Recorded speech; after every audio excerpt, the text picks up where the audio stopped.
you're 29 years old. Mm-hmm. You about 4.5 years sober.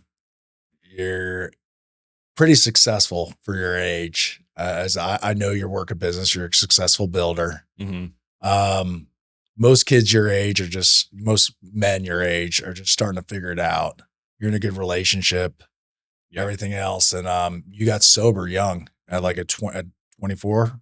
Mm-hmm. Yeah, this years time old. around, yeah. This time around, yeah, Mhm. we'll get back into that, man. What do you think sobriety has done for you in that first part of it to get you to where you are? Yeah, man. I mean, sobriety's definitely been a journey for me, since I was forced to be sober the first time when I was 19. I got arrested. We can get more into that if you want to. Um, and I maintained a couple years of sobriety there through some really tough times and learned about, the program and gained a lot of skills from that. And it was tough being sober young, especially that age, where my friends were in college, you know, Yeah. and my life was completely derailed at that point. Um, and I was kind of just isolated. I was thankful to have a group of people in the program that were young and getting after it and they were serious about it. So yeah, I mean, I guess back to your question, I mean, getting sober this time around when I was 24, I had some experience in recovery at that point. I had, some bumps and bruises for sure of knowing what I should do and shouldn't do in sobriety. And really this time around what has had it stick was I was just in enough pain at that point. I'd gone through the ringer enough You were a to successful golfer going on. Want to share a little bit about that? yeah. So I mean, yeah, since I was a little kid, that was like kind of my whole life was playing golf. And yeah, had a pretty decorated career as a junior, as an amateur. Um yeah, that was pretty much my life. Like my whole identity was that.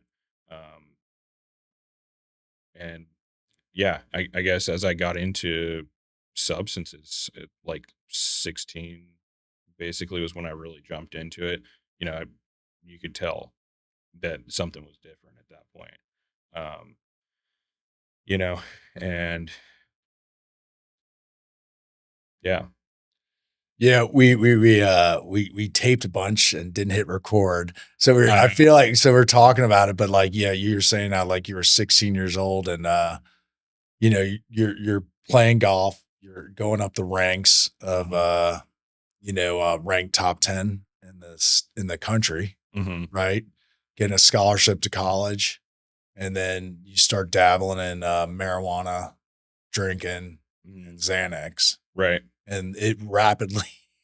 Oh yeah, it went the way that it goes for people that have the ism, Um, like we did it for a little bit for me. I really liked it, and then once I got a hold of Xanax, that was kind of the thing, and that's a pretty insidious drug, you know, Yeah. especially combined with alcohol, and that for some reason was what, I loved, and I love to drive too. I did too. Yeah. Like, I what's did the too. deal with that, man? Like, just get so messed up and then drive. Like, I've totaled 4 cars, you know? Did you get in trouble for that Yeah, once. once? Yeah. And that's what like, when I got sober this time, that's what happened was I, totaled my truck and got a DUI. And yeah, Yeah, dude, so I got the chills, man, because I did too, man. That's yeah. where, like, for me, that was I got to the point because I probably over the course of my lifetime, it was just normal to drink. If I was drinking, Mhm. someone was driving, and then Right. even if I went out in a car, I would you know, end up Ubering home and getting a car to drive Right. out. I was invincible, and it was like a fun adventure. Totally. And I'll never forget just being there going, I can't trust myself anymore. I got a DUI. And then it's like sitting there going, I'm still not, I can't do this. Because Mhm. once I put that alcohol in my mouth, Right, it's out of control. it's out of control, man. The Like governor's off. My decision making pot. It works. It works. Yeah. Your inhibitions go down, and the driving thing is really interesting Yeah. because it's like a normal person would go, I did this. I'm not going to do this. Go Uber. Right. Go whatever. I never once did. Yeah, me neither. Never once. Because I don't You're know. invincible. Yeah, it's just ridiculous, man, to look at it now. Totally get it. Yeah, but that's the insanity, of addiction for sure. Yeah, man. That is that's crazy. When you said that, I like literally could relate with you right there. You know, Yeah, a lot of other people can too. a lot of people can. Yeah. Well, a lot of people get away with it forever. Yeah, You know. and a lot of people get DUIs that don't have a problem. Yeah, exactly. Exactly. That they just But went then out. maybe they learn. I know. Right? When you like look at it, when you look at our society, and it's not being a goody goody, but you just watch everybody or you're at a party with people now, Oh, aren't you like you're just watching everything? You're like, how are all these people leaving a bar and going into their car? oh yeah, dude. Like, yeah. I mean, I can be around alcohol and it doesn't bother me. Yeah. Now, if somebody started breaking out some pills or snorting anything, that's when I would be disturbed. I would have to leave. Yeah. But being around people that are drinking just is annoying. Annoying. Yeah. Yeah. Like it's just, go to the Jags games is like probably the most common place that I would go, where people are drinking like crazy. And it's just like, geez, I can't believe you're acting this way, but that was me times 10. So, I know. It is. It's an interesting. It's like I try not to judge on it. We always have an escape plan though. My Yeah, that's wife good. doesn't. My wife doesn't drink either. Yeah, right. We go and we're like about an hour. Mhm. We have about an hour. That's yeah. And it really, and it's not, there's people mean well and they're having fun. I was just like, and one, I didn't want to hang out with a sober person when I was drunk. So I kind of I put myself in their shoes. Right. Because they don't want me to hang out here anyway.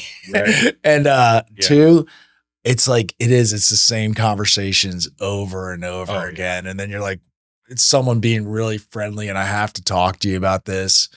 And then you're just like, it's nice. And it is nice, but it's like, there's a limit for everything. Let's do something that is productive and have like a real conversation. I know.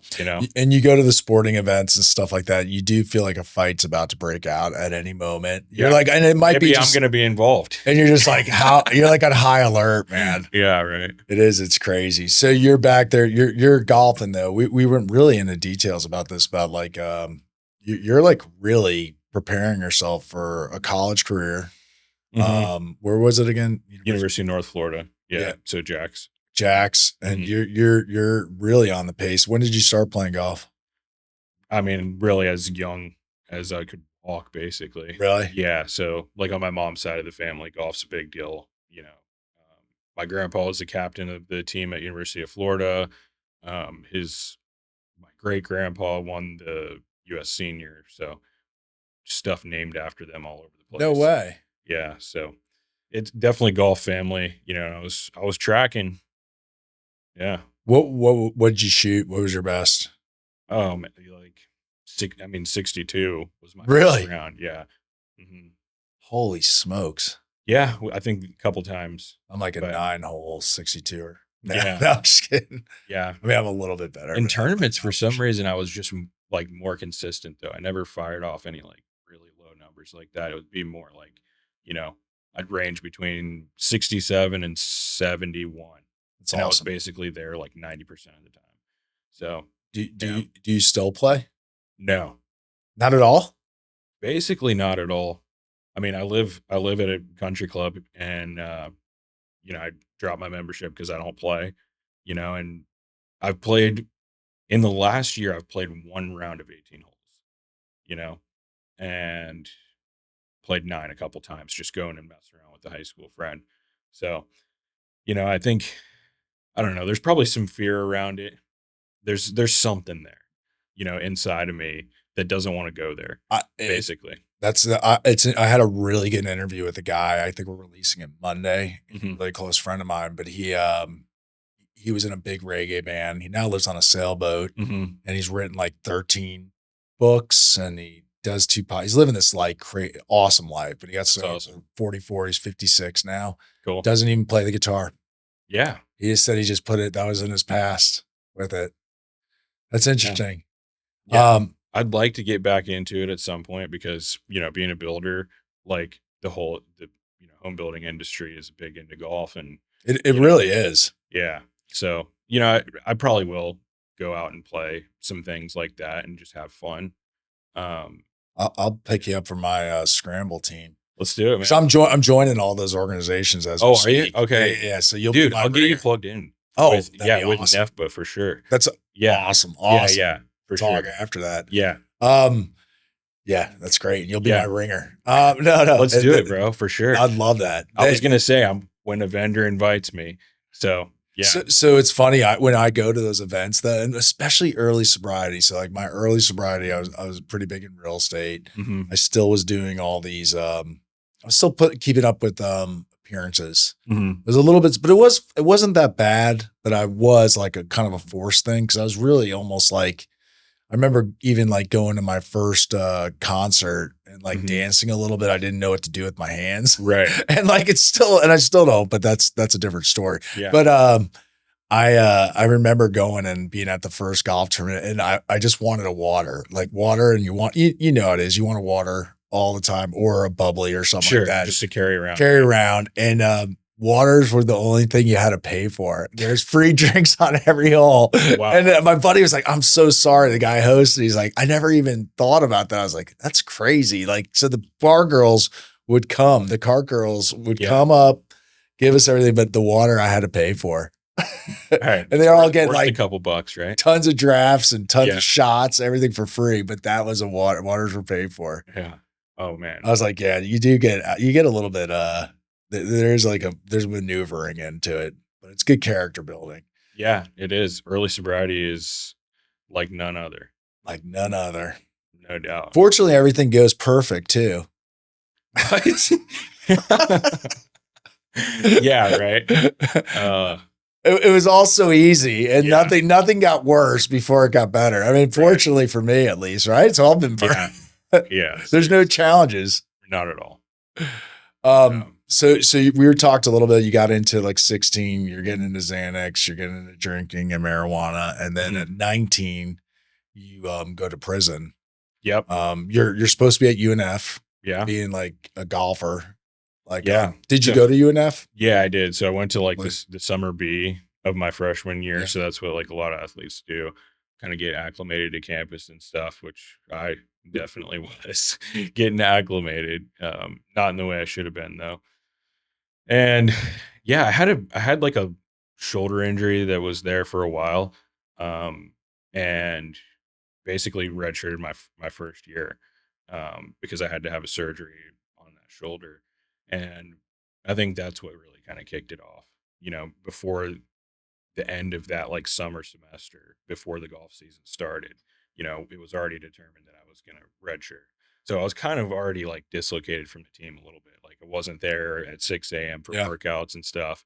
And honestly, I felt like a bit of an outsider to the team. And it's totally because I was just screwing around so much, right? Like these guys were on the right track and I was out there partying and like not Raging. doing the stuff that they wanted to do. They wanted to focus and play golf. And yeah. So I think that kind of aided in me just continuing to drift away and go deeper into what I was doing, whatever, selling pills and hanging out with kind of a rough crowd. And that's ultimately what ended up with me getting in trouble. So like even doing that though, being the golfer, then selling pills, and that is a lot of the challenge though, especially being a young guy. You also get rewarded because you're kind of people like the bad guy. There's a lifestyle with it Mhm. too. I mean, we all know that Yeah. as well. And Totally. then you're going when you got hurt. Did it trigger any pills or anything else like that, or is it not a big deal?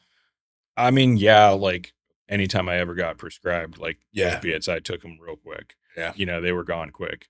So, but it wasn't something that like I continued to seek out. I just kind of stuck with my normal stuff, Xanax, alcohol, um, and that did enough to not have any bandwidth to focus on anything else. I mean, because you're just freaking blacked out. So that was Yeah. my routine was to wake up, take like a couple Xanax bars, drink a little bit, and that was it for the day, you know? And I'd be, I mean, I don't remember like freaking months, dude, you know? So I can imagine, man. I can yeah, imagine those combinations. Like it's yeah, like blackout Bobby. yeah, yeah. Your brain's just scrambled Yeah. basically. You know, I remember when I did get arrested and was like kind of forced to get sober, um, it took a minute for me to like come back to reality. Like 6 months probably, you know, and I felt like I was normal. I felt like I had that pink cloud, whatever, like Yeah. 60 days in. And yeah, it took a while for me to kind of clear up. And I was young too. When you're So, 19. right? Yeah. Yeah, like really young. Um, but yeah, probably what, you know, what everybody wants to hear is, well, you went to prison. I mean, what's that all about, Yeah. right? What I do want to hear that. Yeah, yeah. You don't know the story? I don't know it, man. I Okay. don't know it. Yeah. I knew Well, I didn't even remember when we were talking about it. And then now I'm like really intrigued. yeah, it's crazy, you know? So basically I was like selling pills and hanging out with people in that world, Yeah. right? Which is a whole different world than the people that I was You're hanging out with before. golfing guys. Yeah. Yeah, I mean, even different from the guys that I would hang around with and smoke weed, you know? This is a different group. You know, this is more hardcore. There's more dangerous stuff going on for sure. And just, you know, a rougher crowd. So, you know, I basically what happened is, you know, I was hanging out at this kid's house and I convinced myself that I could make up a story that this guy robbed me. And then I could go tell some kids that I know that are used to robbing other people to help me go rob this guy to get my stuff back. So I don't know if that make did that make sense? Yes. Okay, all right, just making sure. So basically acting like I got robbed by this guy and then going to talk to some of my friends and saying, dude, this guy robbed me. Like he just took like 5 pounds of weed from me last night. And then these guys are like, okay, well, let's go get it. I'm like, yeah, well, I'll give you a cut. You guys go do it. Like, I'm not going to go with You're a you. businessman. You're an Yeah, entrepreneur. I'm not going. I'm not going. So they did, you know, and, yeah, it's just crazy, dude. They went and like kicked in the door at this kid's house, and I think, you know, I think back to like how I was even there to have that conversation. Like, how did I get there? Mhm. You know, and that's just the distortion of where I was at. You know, because that's not me, dude. No, 100%. It's not me like at all. So, um, yeah, they kicked in the door to this kid's house, you know, and I mean, I knew when I was there, I knew that he had a lot of stuff there that, you know, we could take and whatever, make money on. So they did that and didn't get anything basically. You know, got like a couple $1,000s in cash and like snagged this guy's keys and Did they hurt bounced. the kid or no? No, no, Not there. no. But I mean, I'm sure they scarred him pretty bad, Sure. you know, um, like mentally. Right. And yeah, like as soon as it happened, you know, I think I had started to kind of clear up about like, wait, this just actually happened, Yeah. you know? And it was pretty quick before, you know, like the police were kind of asking people what's going on, you know, nosing around and trying to ask questions and stuff. And, you know, I think I had an attorney at that point because I knew it was bad and just didn't say anything about anything. And I was the last person to end up get taken down like 3 months later. And yeah, you know, they called me and said, you know, we've got a warrant for you. And Are you living with like just anxiety the whole time, waiting for the dude, shoe to feel? I don't even, You don't remember. yeah. I mean, of course, right? Yeah. Like I had an attorney at that point, so I knew it was going down, you know, and it's crazy, dude. One of these guys that was involved, like one of my co-defendants, like tried to extort me and say, like, "Hey, dude, give me like $20,000 and I won't say anything." Like pay him to not Yeah. snitch, right? And I didn't, we didn't know anything. So anyway, but basically, I don't remember any of the. I've heard the story of how it all went down, but to kind of put it Just in a into, fog. yeah, yeah, the story of how it all went down, for me to actually get booked into jail was, my mom came and picked me up, at UNF and took me down to the St. Johns County Jail. And, the thing that sticks out to me about it, I mean, I don't remember this because I think I scurried around and made sure I could get kind of one last deal in, one last really good high end before it was over, and like I heard this from a few different people that, when I walked in, they were like having to carry me in there basically because I was so messed up. And, I went and sat down on a bench and there was a concrete wall behind me and I just like dropped, like didn't even like sit down, just straight dropped down and hit my head back on the concrete wall. And, you know, how the story has been told to me was there were a lot of people around and everybody was just like, whoa, dude, this is something really bad. Wow. So that's one that just sticks with me. How long did you spend? So that was a few days Yeah. in jail, right? So then you go to hearing and get a sentencing. Well, no, I was out on bond for 9 months. 9 months. Yeah. But basically, went into some absolutely insane detox, Yeah. from, The Xanax. yeah, right, years of Xanax and alcohol. And I mean, like, dude, I still Miserable. have nightmares about it for And sure. it lingers, correct?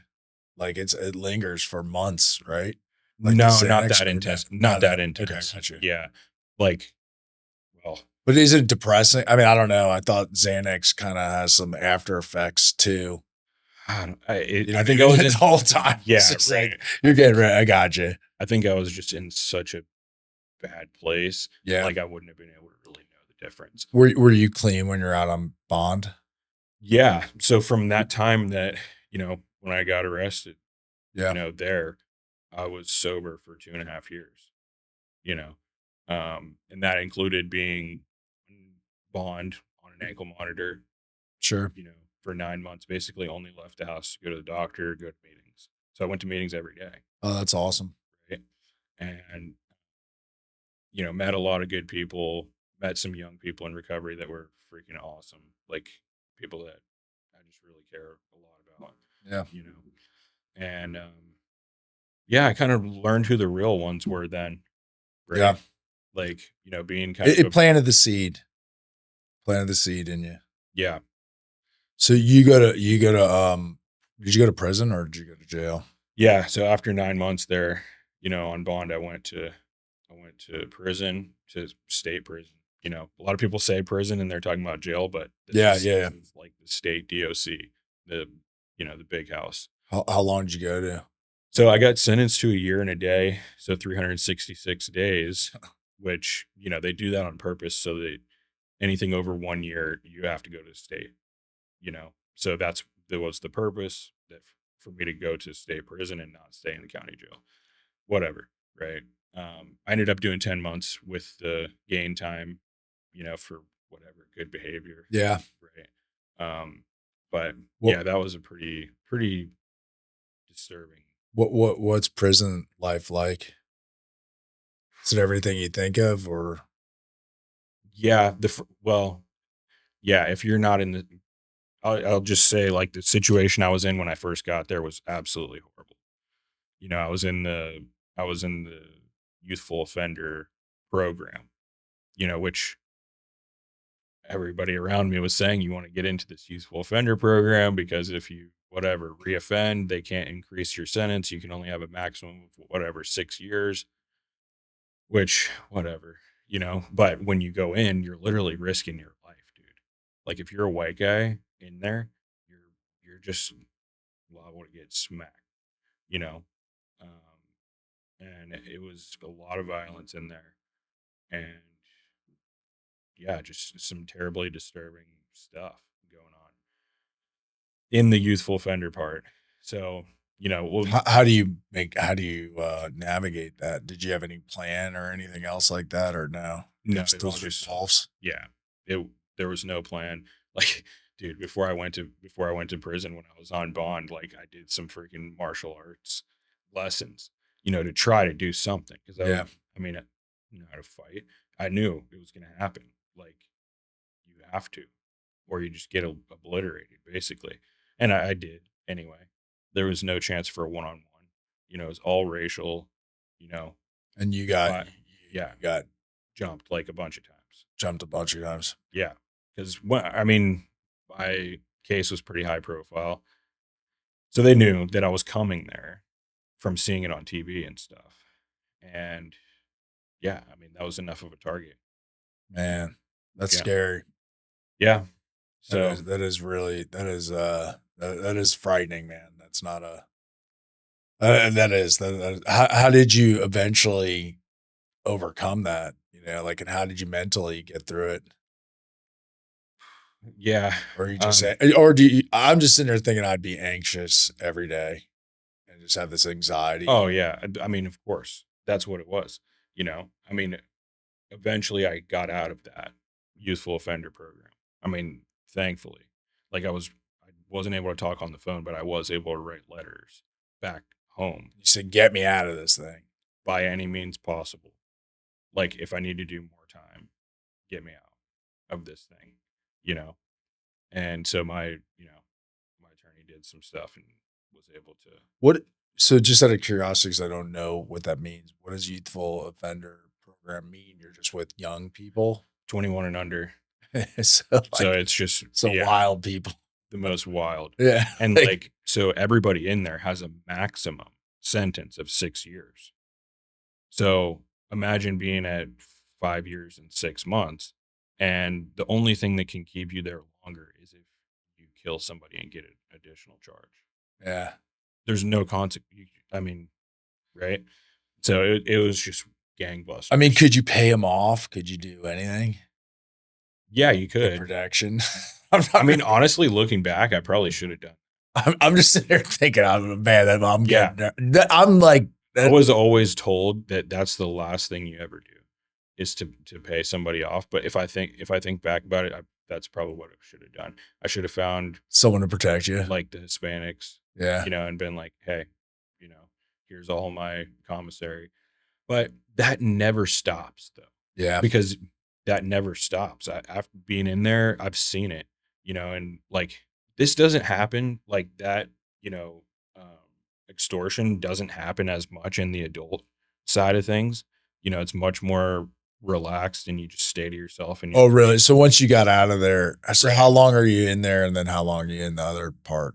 So like when I was in the youthful side, it's like really kind of blurry, you know. But it was a total of 3 months before I got into the adult side. I think, right? Wow, And so that's a long 3 months. yeah, and like pretty quickly after I got in there, I got beat up so bad that they pulled me into the solitary confinement, like the protective custody, because I mean I didn't check in. That's what they call it. Is like you go tell the officer, you got to get me out of here. But I walk into the chow hall, you know, an officer saw me and was like, "Okay, you're going to the hospital." So go to the whatever hospital on the I would, compound, and then I'd be checking in on that. yeah, you Um, know, it's when you're in it like that, it's too real. yeah, It's so real that like you're bought into it. yeah, Even though I was only there for a short period of time, I was like bought into that whole mindset. You know. yeah. I mean, it's crazy. You're growing up a golfer, then going to be on scholarship, Hmm. and then you're in this situation, Hmm. and I know where we all live. It's kind of a bubble. Oh yeah. It's a, it's really, to go into that. I mean, I think, it's Yeah. funny. I didn't know that part of, I honestly didn't know that part of your story. I knew, a little bit of the other stuff. I have so much respect for you even more seeing you now, knowing that. And I think, do you carry those lessons into the, like with gratitude and going through? I know you had a couple slip ups after, Mhm. going, which probably scared the heck out of you of Yeah. even going back. But, I mean, I Yeah. don't know. I have a lot. I think it's really cool where you're at right now. I really do. Like, I'm excited to start to talk about that stuff because, Thanks. to know that you went through that, Mhm. and I think it could either break you Mhm. or make you stronger. Yeah. And you're a great businessman and stuff. And so young, you know. Yeah. Um, I think that's really cool. Yeah, man. I much prefer to talk about things now Yeah, compared to that. I mean, I haven't gone into it in that level of detail in a long time, and I know. I mean, it's bringing some things up for me. Yeah, I didn't know all of it, but it brought up stuff for me, man. Yeah. Thinking about, like, we talked about drinking and driving and stuff like that. I'm like, that is just thinking that could put you in that situation. Mhm. That really could. It could Right. put any one of Oh, us in no, that there were people in situation. there that I was with, that once I got onto the adult side, in the prison system, I got to be buddies with some guys in there, It, that like were actually good dudes, and they were there for vehicular well, manslaughter. there's two sides too. Like, I mean, I was in a bad act. I wasn't the driver, and it wasn't even the driver's fault, but we were in an accident. The graduation night, guy Mhm. drinking and doing Xanax actually fell out of the car, Wow. and we picked him up. We drove out of there, took him home, not knowing, and he was in a coma for 30 days. One of my closest friends. Oh, He's great now. He is great now. But it was crazy. I mean, and we could have all been in, you know, we were surfing on top of the car before that and everything else, and we weren't.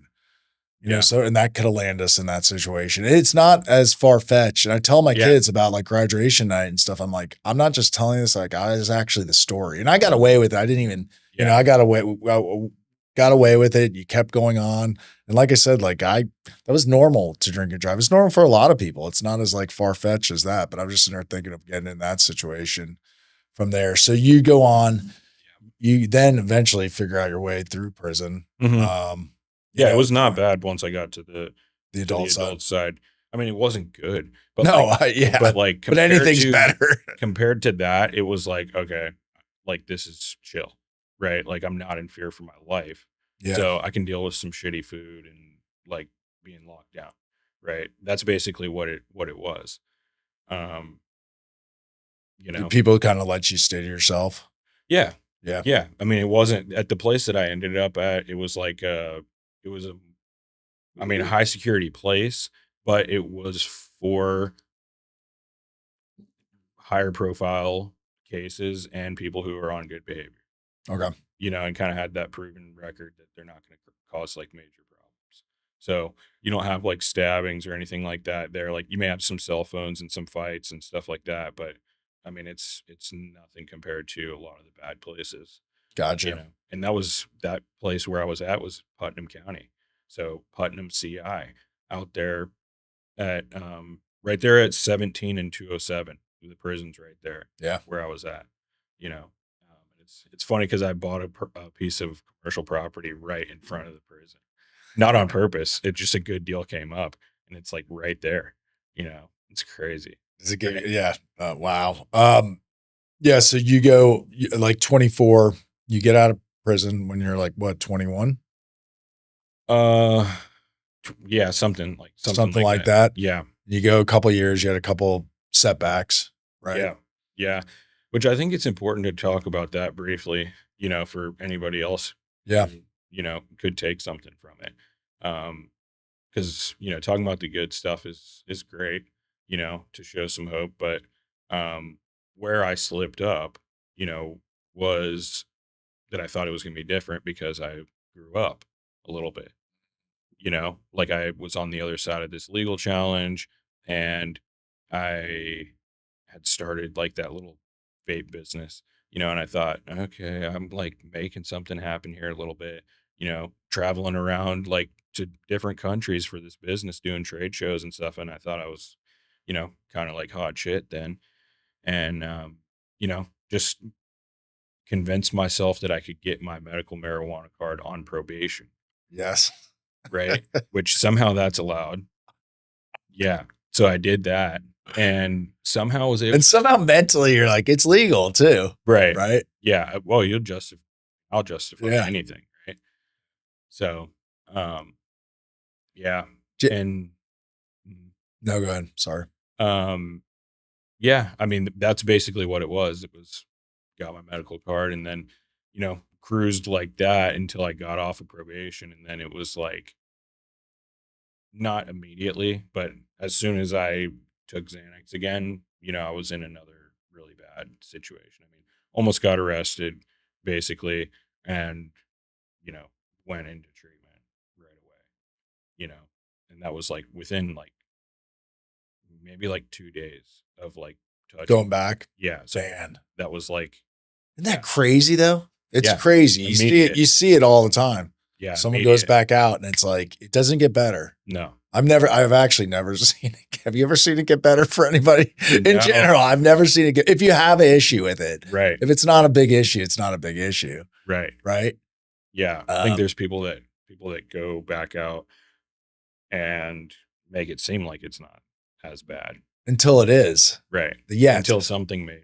Did you think, so you created like this, you're an entrepreneur, but I maybe another time or later on, like you created a vape business, Yeah. which is pretty cool. You were even just telling me a little bit about that before. Mhm.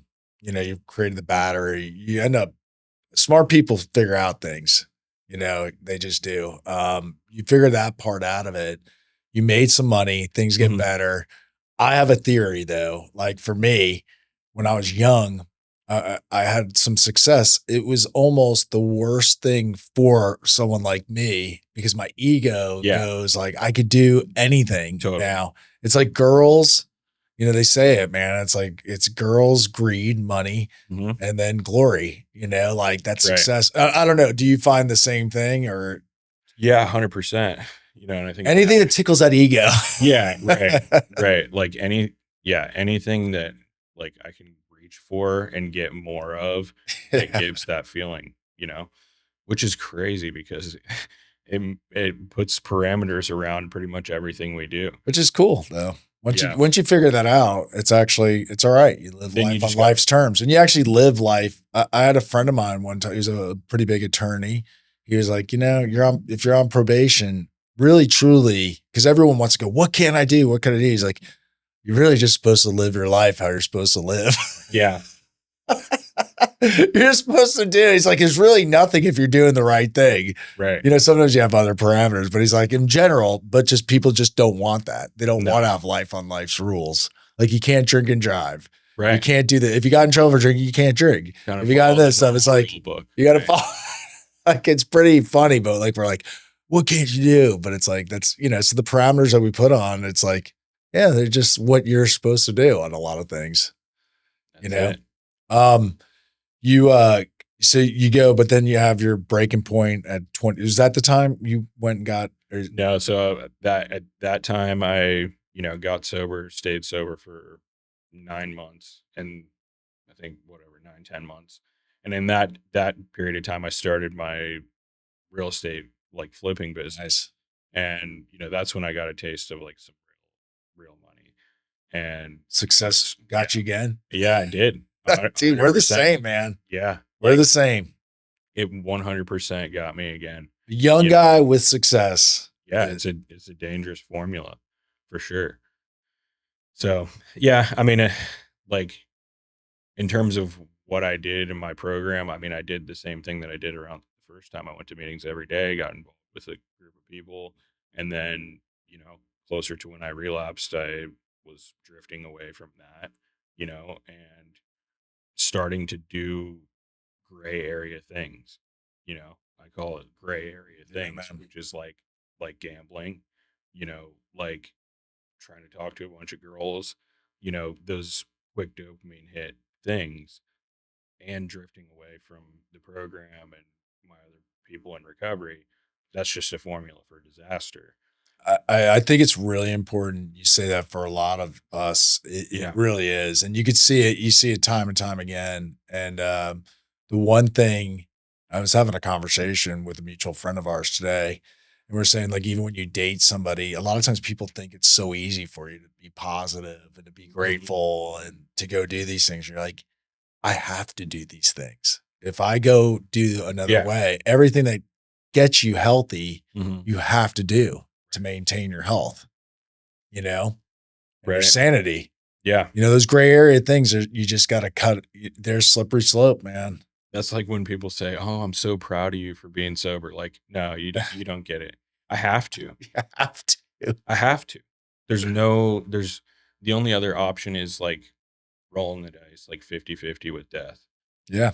So, So you go, you get that, you have another slip up, right? yeah. Mhm. And So that when I relapsed that time, I just move closer to the mic a little yeah, bit. Sorry. went closer uh went closer to the mic.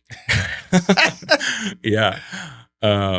But yeah, at that as I was like moving further away from the program and stuff, doing some of that gray area stuff like I was talking about, gambling specifically, I would go to casinos down in like Tampa, Miami. Hard rock. Yeah, going to the Hard Rock and like sober playing Yeah. blackjack, and wouldn't drink. I would just do that.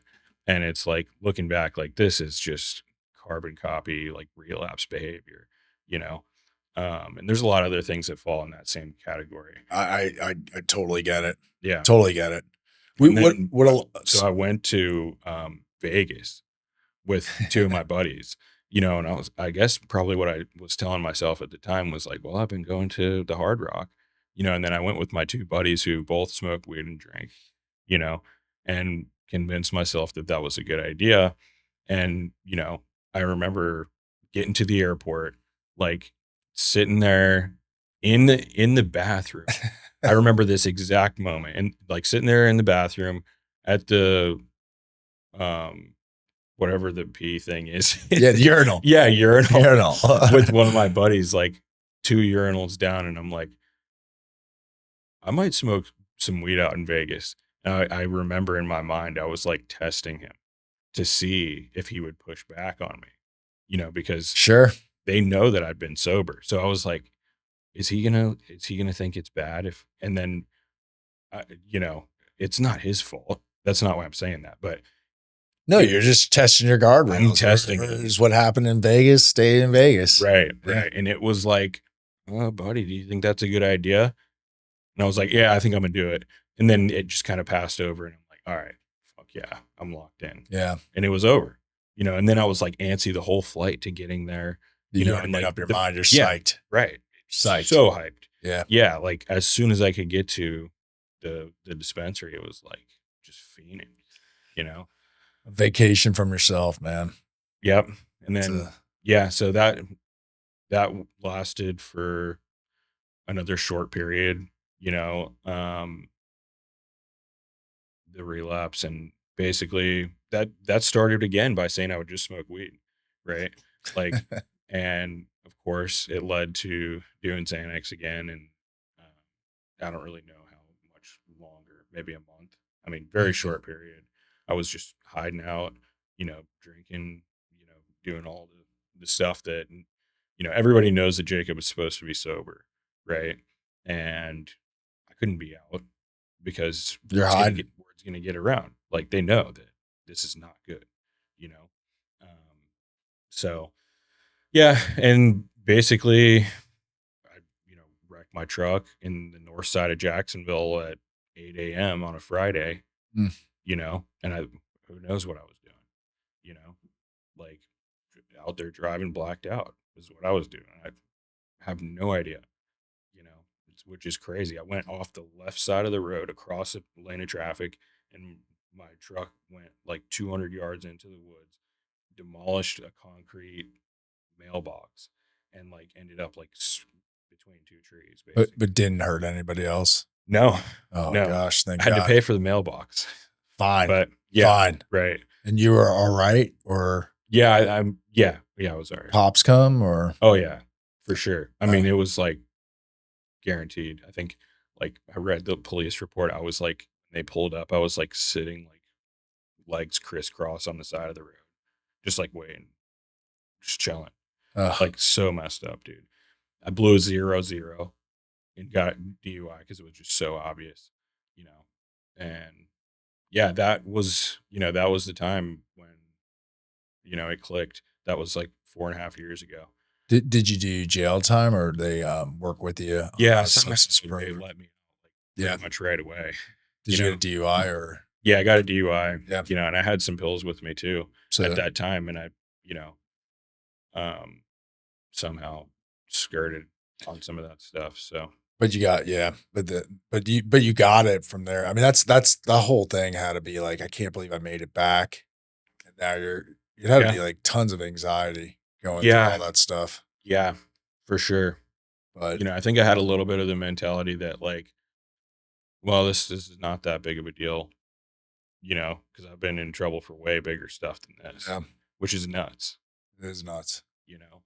Um, but I ended up getting probation and, like, it didn't necessarily click at that moment that was like, "Okay, this is really serious and I need to get serious about my recovery." Like, it clicked over time, as that first month went by, you know?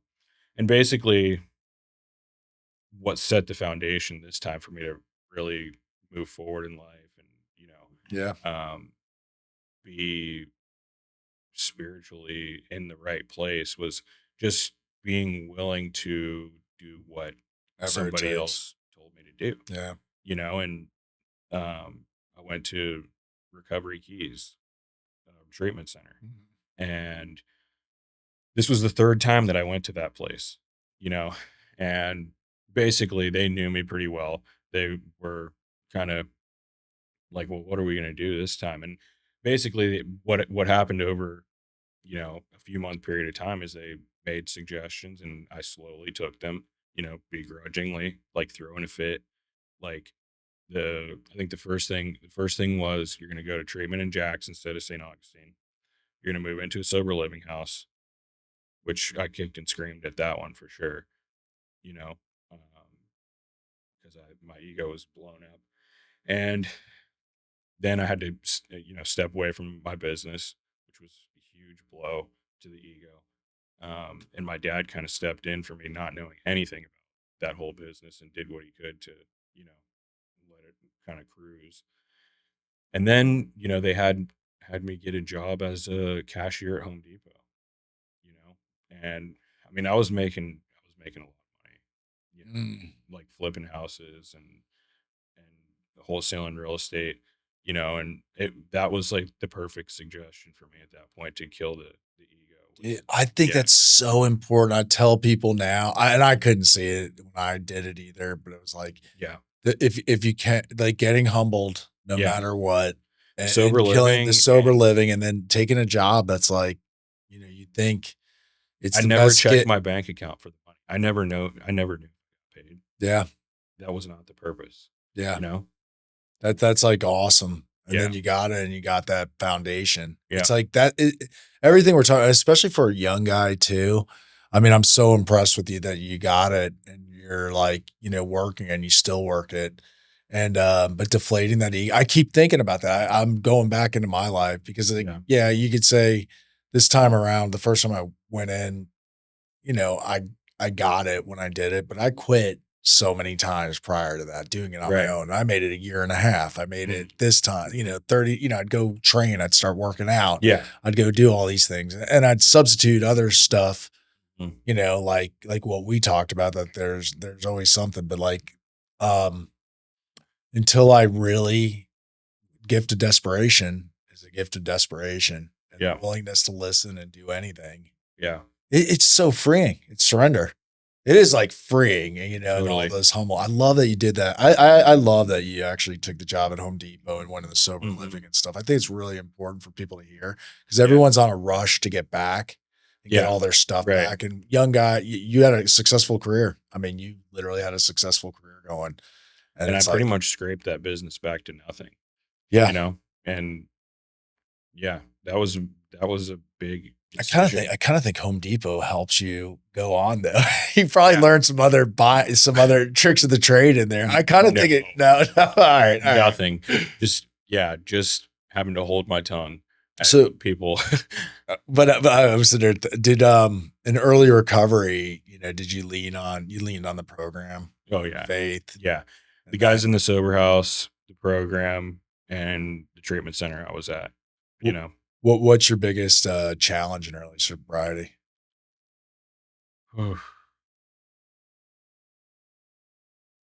Probably like I think it was probably just kind of like hating myself, you know. That's pretty much what it was. This time around, like the person that I had become was not somebody that I liked, Yeah, and I had to kind of build up your self esteem. recreate myself basically, becoming a new different person. So, What's what's some of the misconceptions about getting sober in your 20s? that's not fun, Yeah. it can be really fun. Like, That was my misconception. I can tell you, I was like, they can't be having fun, you right. know. I mean, the first year, And I see well, all, I don't know. Dude, even the first 6 months, I had so much fun. But yeah, like looking back as an overarching thing, yeah, the first year was tough, dude.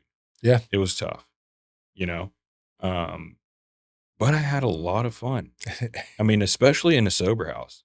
Like that was one of the coolest things that I did was able That's to just awesome. hang out with some dudes that I never thought I would hang out with. Yeah. Like my roommate was a freaking 80s NFL player. No way. Yeah, for a few months and like we totally butted heads. That's awesome. But Oh, you butted heads. yeah, that's just like an example of like, you know, just completely different people that I'd probably never cross paths with. Um, so yeah, and AA, the program in Jacksonville was awesome. So how has sobriety helped your work ethic now? Oh, um, well, I mean, I think it's a big outlet for me, work, you know. Um, yeah. There's always been there's always going to be a never enough thing, whatever it is, you know, like working out. Like there's never, See you at the gym. Yeah. yeah, the never, We go never, at different times, but every time I go at your time, you're there. yeah, But right. I go every day. Yeah, me too. Working out and work are my routine, and obviously meetings too, Yeah, you know. and you're recently married, right? Yeah. Which is Yeah. awesome. Yep. Back in November. So, yeah, she's awesome, man. Like she's a total normie. She can drink if So she wants to. in moderation. Yeah, One right. of those. Like, what even is that? But She like, enjoys the glass of wine. I don't know if she really Oh does. yeah, I don't know if she really doesn't make does. sense to me. Yeah, she doesn't care about it. Yeah, She's so too like chill. that's awesome. Yeah, it's awesome, man. Like we're totally just like best friends. We've got our two little Frenchies that are our babies. We just love them. That's cool. They're the best. Um, and she's from West Virginia, so my parents have kind of like adopted her too. So we hang out quite a bit. It's just yeah, it's been really good. And we changed over from flipping houses to building about a year and a half ago. So You got a robust building company. yeah, yeah, It's pretty cool to watch in a bad market. What people quote unquote say a tough market. dude, it's a bad market. It's a bad market for sure. Like, yeah, I've got gray hairs coming. Do you really? Yeah, Yeah. for sure. Oh well, yeah. I've been in that business, man. It's a Being this is a tough. I'm This not is just a custom. I'm not like a custom you builder. build specs. We build Yeah, specs, man. which that is the most brutal game. Dude, Very capital intensive, I've been in very it, man. risky. The Eh, holding costs just eat your ass. I mean, Dude, yeah, you hit me really hard with your prison story. I Yeah. felt it inside, but now we, I'm a real estate guy. I'm in construction too. Right. Man, I feel you, man. And I feel the spec game. Gosh. I've learned so many hard lessons. Hmm. You know, you see everybody with the Corvettes. And I had such wild success when I was young.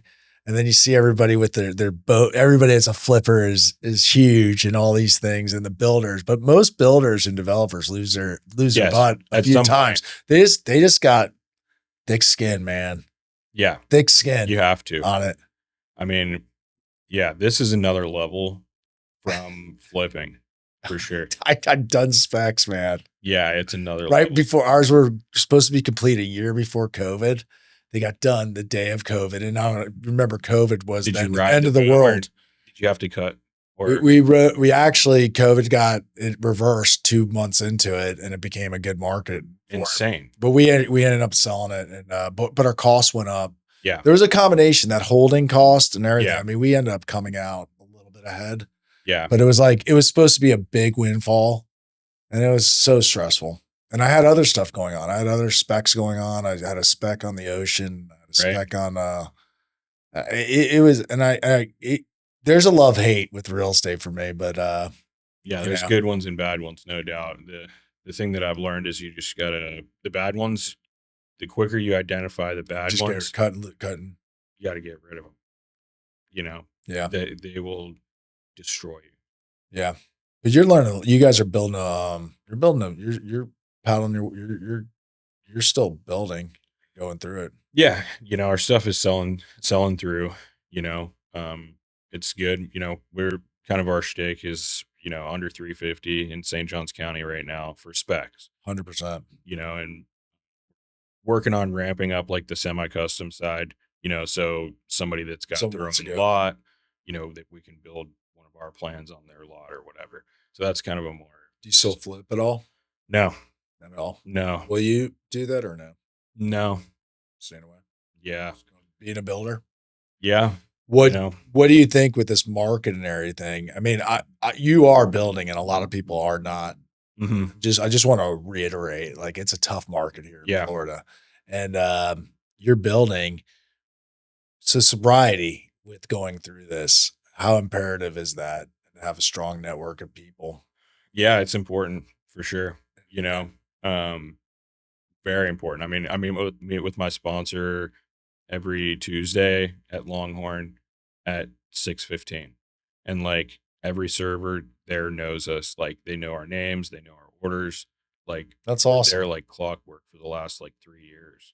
You know, so I'm very kind of like regimented about my routine and doing that stuff. And like if he's gone or I'm gone, I can feel it, that it's not there. So that's really important to have people that I can talk to about um, anything that's whatever, Yeah, like that's going tough or sideways. good, the good and the bad, really, Yeah, you know. Um, so yeah. that's cool. I got some rapid fire questions for you. All Oh right. man. I got a couple of them. All right. Now I'm going to read off this because Yeah. but first I'm just going to say I really have enjoyed this. So one thing before we go to our real rapid fire questions on some of these things, I just want to ask you. I'm getting nervous. No. If you could talk to the 23-year-old version of yourself, or even that 16-year-old version of yourself, what would you tell them? And slow down. Just take it easy. Really. Yeah. Just take it easy and kind of enjoy the ride. That's what I've started to do that lately, and it's been rewarding. You know, It is. I went through some stuff that I wish I had enjoyed the ride more. You know, Yeah. so That's all. That is. I agree with that, and then it'll all work out. You know, don't dig your hole deeper. right. That's one of my big things. It's like I've had some challenges with different parts going on. I got 5 kids. Mhm. We're in an economy that we have, and it's like, man, there's stuff, but it's like, listen, God will get you through here. You Mhm. know, we'll get through here. You Yeah. know, What are you most grateful for today? Family, for sure. So my wife, my 2 Frenchies, my parents, my brother. Love it. Yeah, totally. I mean, 100%. What do the next 10 years of your life look like? Oh, building a lot of houses, kids, probably that. Yeah. I think that's a lot. That's enough. Yeah. Still working out.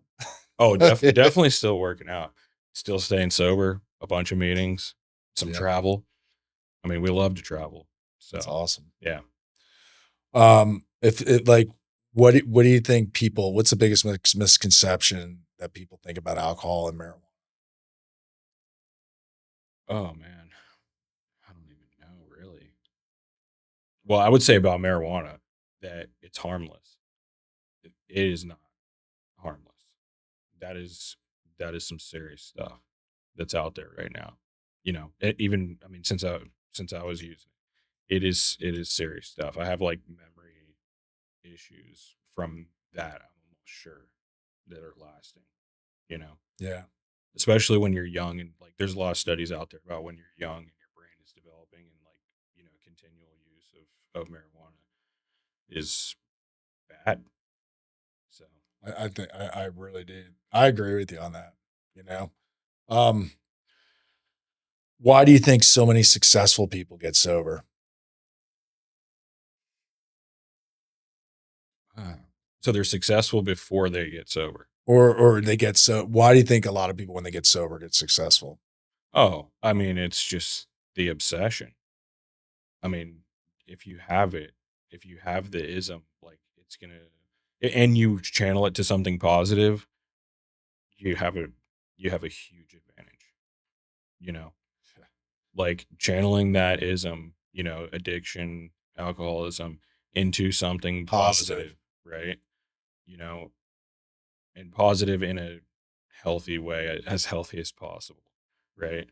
Um, so yeah, the people that go into business do well. After going into after you went through your stuff, what changed the most about your life when you quit? Mm, Because you didn't know your wife. You no, were I mean, a funny thing is I started going to bed early, me too. right? Me too. And well, dude, Love sleep. I love sleep now. a huge thing is I could feel the change. I could feel the way that things change. I used to not be able to feel anything. So like today, I can tell if I eat a heavy lunch. Yes. You know, like I can feel if I had like a minorly bad night of sleep. So just so much more dialed in. You know, um, like the mental clarity and focus. I mean, we could go on a whole nother thing about nutrition and exercise, but that's a huge part for me. That is one of the biggest things for me, and I could only do it when I was sober. I There couldn't needs stick to to it. be like a whole recovery. I mean, we've talked Well, about we this. are talking about that. Yeah. Yeah, like there needs to be a dedicated program for people that that is a part of the program. Is you work out every day, you get your heart rate up, and you eat good food. So that's like one of our biggest things with doing this podcast as we're evolving into it and everything is like I really want to, it's like yeah, you get sober, that's great, but then living it, Yep. like what's the great parts about it? Because I do agree. And Jason, when I had him on the show, Jason Yeah, Chain, they're huge on it. it was really interesting in the studies of because you're looking for those replacements Mhm. to feel good. And if you physically and work out and nutritionally, it's changed. I've evolved in the last 3 months of just getting my stuff back together. After when you do have kids and you have a little one at home, it's tough to eat. You end up like being pregnant for a while. It Yeah, seems like. Hopefully you don't, but I did. I fell into it. I enjoyed it. meal prep. I enjoyed it. Like eating pizza whenever I wanted and everything Oh, else. But I'm older too. So like I was working out a oh, lot, but you I was could feel it. sliding it. I can't Did you even feel eat I terrible? felt I did. And again, just like when I drank, Yeah, you stop even realizing why exactly. you feel bad until you take it away. So like after Thanksgiving, and actually my first podcast, looking at the pictures of it, Yeah. I looked like chubby and I have an ego, a bit of an ego in different Yeah. things. I was like, oh my gosh. And my wife, love her to death. She's like, you don't look that bad. I was like, yes, I do. I was like, I'm at my football playing weight and I'm not lifting these weights. And I was like, this is going in. And so like after Thanksgiving, I did a 6-day fast. Yeah. I then went back into that'll like clean you up. very, very big, cut out processed foods, cut out sugar, as much. I have muffins when my wife makes it. And then, I'll have a little bit, but like, I was like, no pizza. I was like, pizza's my open, pizza's my marijuana for you. Pizza's my gateway drug. Yeah. To just being like, I can't just have one. I can't. I even went to New York City and didn't eat it. It's like, I'm like 90 days clean right now, I think. Wow. No. And, I feel incredible. I'm 50, feel incredible. I really do. I have energy to burn. It's the most important thing you can do is eating clean, fueling your body with clean energy. 100%, man. I don't know how people don't do it, to be honest, or Right. exercise. I used to go to me and my wife were talking about this last night. I used to go to McDonald's and get a freaking number 6. That's 2 cheeseburgers, a large fry. No, I love a McDonald's. A full sugar Dr. Pepper, and then a McFlurry. Like, dude, if I ate that right now, I would be destroyed. But it's so good. It's so good. Oh, I mean, it tastes amazing. The food gamble is the exact same thing I did with like drinking and everything else. I forget about how bad I felt and only think about the good. Here's the kicker though, is once you're eating clean food consistently, you can get that level of satisfaction 100% from something that is actually good for you. Right? Like, yeah, that level of like McDonald's, just absolute oil dripping sludge. You can get that satisfaction from eating whatever, a protein smoothie or something like that. Like, yeah.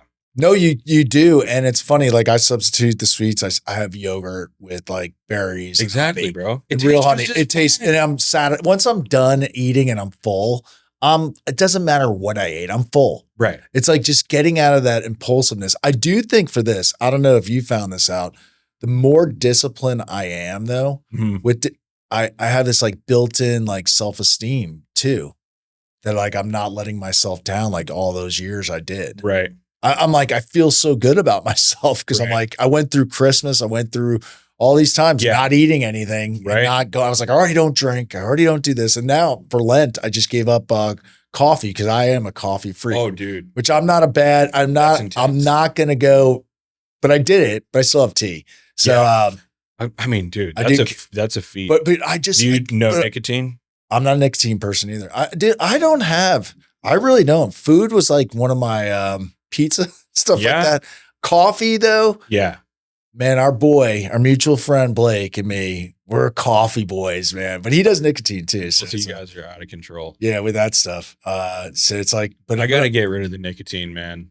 It's a bad one for me. I'm gonna do a show on gas station little hits like kratom, like nicotine, like all that this stuff guy right here. It's everybody, man. I mean, that's what, but that's another one that they've been pushing that it's really good for you. And everyone always goes, you should do these. And I'm like, what? Yeah, they say nicotine's good for your brain. Oh, yeah. There's a huge push. I've seen but I'm like, I know. Okay, not when you're inhaling it into your lungs. Yeah. Maybe the Zen pouches are. But do you think in a gas station they're gonna have something good for you? No. That's my theory. Because I heard I've gone down every road and fallen for every trap for me. Yeah.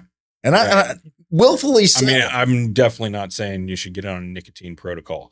No, I don't need it, man. Yeah. I don't need it. I don't. I really don't. Maybe one day. I do not need it, man. Yeah. The bubblies, I can't, I have like 6 of those a day. I mean, that's just who I am. Right. Yeah. Well, Jacob, I've enjoyed this thoroughly, man. Yeah. For sure. There is so much good in this conversation, man. And it's so good to see you. I love seeing young guys like you that you're going to have. I just am so excited about your life going forward and where you're at right now. It's super impressive. And I just enjoyed all this. And thank you for being so honest and open about how I didn't know. Yeah, totally. I haven't gone there. So yeah. One thing I will say for anybody out there who's seeing this, I've had people say this in the past. They see me somewhere and don't want to come say, hey, come say, hey, see me out somewhere, like come say what's up.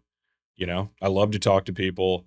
If there's something that, we could relate on, I just love to have conversation with people. I love that. So, What yeah. would you say to some young guy out there that might be on the fence? With I think a lot of people. I was young, thinking I got this still, or I'll do it I would later. say so a young person out there who's on the fence about literally anything that they think in the back of their mind, this probably is good for me. Just do it. Anything that you think that could possibly be good for you, just do it. Why not? You're Yeah, young, you have time, you know? Um, yeah, man. I mean, I'm 29. I know I'm not old, but like I look back on the stuff that I did, just say, let's go, let's ride. And those yeah. are the best things that have ever happened. It's crazy. Like 32 on, like that's when I really should have given it up. I Mhm. really should have. I should have probably earlier, but 32 was definitely. I'd already had signs that this is done. So that's when I started trying to quit, not quit, trying to quit. 32 to 44, when I actually really quit, it was like that. And such a waste of Mm, time and stuff. There was good stuff. Don't get me wrong. I'm not going to go, hey, I can imagine. there's things, but your life goes by so fast. Right. It's like, just do. I look at you, the young guys, all the young guys we know that are in Yeah. there. I'm like, man, they're having a blast. And I'm like, you can do all the things I wanted to do that Mhm. was holding me back because of that. And you don't have to have the same pitfalls, you know? You're going to have challenges. There's going to be stuff that happens in life, Mhm. but you're not going to have the self inflicted. Yeah.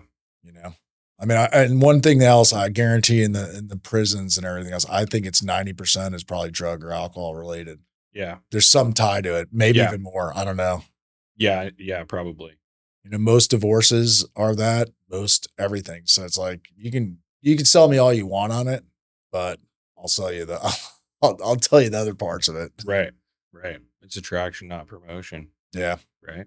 So all right, man. Well, Cool. good to talk to you, man. You too, brother. Thank you.